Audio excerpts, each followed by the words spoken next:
大家好，我是夏妈，今天分享一个快速又简单的鸡蛋饼，做法和蛋糕一样，非常的细腻松软，喜欢大家可以试一下。准备4个鸡蛋，分离蛋黄和蛋清。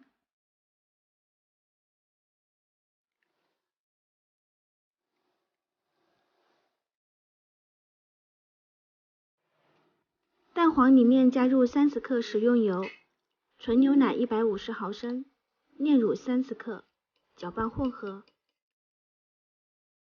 筛入面粉80克，搅拌至无颗粒顺滑的状态。蛋清里面加入几滴柠檬汁去掉腥味，再加入40克白糖，倾斜碗部，用电动打蛋器打发。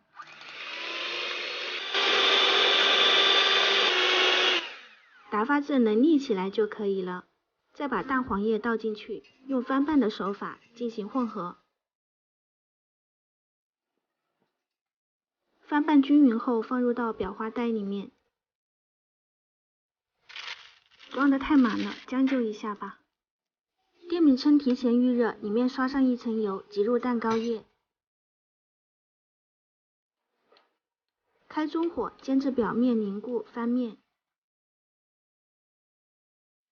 两面加起来约烙2分钟就可以出锅了，非常的简单。